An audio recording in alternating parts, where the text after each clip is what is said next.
नमस्कार दोस्तों, हमारी आज की कहानी का नाम है बहू है नौकरानी नहीं। क्या हमने बच्चे पैदा नहीं किए थे? क्या चार चार बच्चे पैदा किए थे, पर तेरी तरह नाटक हमने नहीं किए।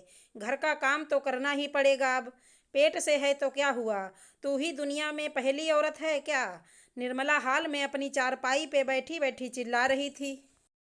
और निर्मला की बहू रुचि निर्मला की बातें सुनकर बहुत तेज रो रही थी और बेचारी बर्तन साफ कर रही थी। अगर एक बर्तन की गिरने की आवाज़ आ जाती निर्मला को, तो तभी निर्मला चिल्लाने लगती कि किस बात का गुस्सा उतार रही है।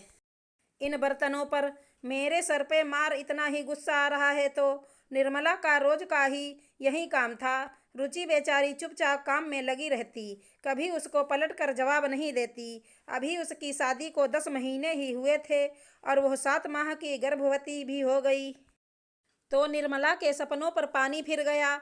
उसने सोचा था छोटी बहू के आते ही मैं राज करूंगी उस पर, लेकिन रुचि के आते ही गर्भवती हो जाने से निर्मला दिन भर गुस्सा करती रहती। दोनों बड़ी बहुएं तो अपने पतियों के साथ दूसरे शहर चली गईं। छोटे बेटे की जॉब उसी शहर में होने के कारण छोटी बहू निर्मला के पास ही रहती, लेकिन निर्मला उसे टिकने ही नहीं देती। वह चाहती कि यह अपनी डिलीवरी अपने मायके में कराए, हम इसके नौकर नहीं हैं। निर्मला ने तो रुचि की शादी होते ही घर की नौकरानी को भी हटा दिया कि हमारे बहू आ गई है, अब नौकरानी का क्या काम। नौकरानी भी कहने लगी बेचारी बहू इसके साथ कैसे रहेगी। निर्मला का बेटा सुबह सुबह ही ऑफिस निकल जाता और शाम को घर आता। अपने बेटे के सामने निर्मला अपनी बहू को कुछ नहीं कहती, लेकिन उसके जाते ही उसे चैन से पानी भी नहीं पीने देती। रुचि दिन पर दिन कमज़ोर होती जा रही थी। इस बार जब डॉक्टर के यहाँ गए तो डॉक्टर ने रुचि को बहुत डांटा कि ऐसे तो बच्चे की जान को खतरा है। रुचि के पति ने कहा कि अब से मैं इसका ज़्यादा ख्याल रखूँगा। अगले ही दिन वो ऑफिस से जल्दी घर आ गया।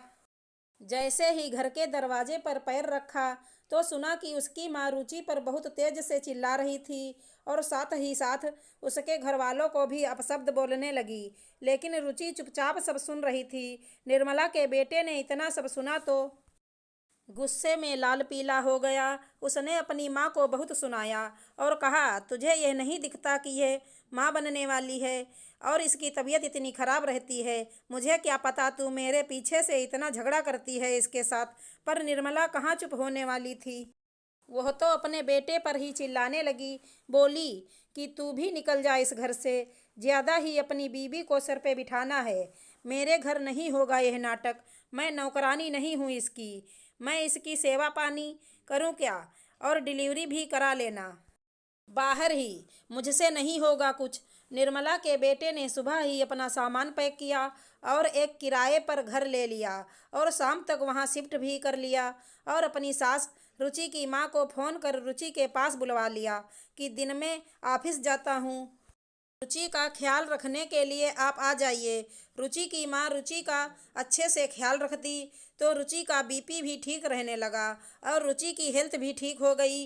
डॉक्टर ने कहा अब सब ठीक है। जल्द ही रुचि की डिलीवरी का टाइम आ गया। रुचि ने एक स्वस्थ बेटे को जन्म दिया और इस बात का निर्मला को पता चला कि मेरा पोता हुआ है तो निर्मला का दिल पसीज गया। वह अकेले उस घर में रहकर अब उसे बेटे बहू के साथ अपने पोते की याद आई। अब उसे अपने किए पर पछतावा होने लगा और उससे रहा नहीं गया और वह अपने पोते से मिलने अपने बेटे के नए घर पहुंच गई। निर्मला ने अपने बेटे बहू से माफ़ी मांगी और पोते को गोद में लेकर कहा कि चलो बस अब अपने घर। निर्मला के बेटे बहू ने निर्मला को माफ़ किया और सभी एक साथ प्यार से रहने लगे। निर्मला के स्वभाव में बहुत बदलाव आ गया था। अब वह सारा दिन अपने पोते के साथ और पूजा पाठ में व्यतीत करती और ना ही अब रुचि से झगड़ा करती। आशा करती हूँ हमारी कहानी अच्छी लगी होगी। धन्यवाद दोस्तों।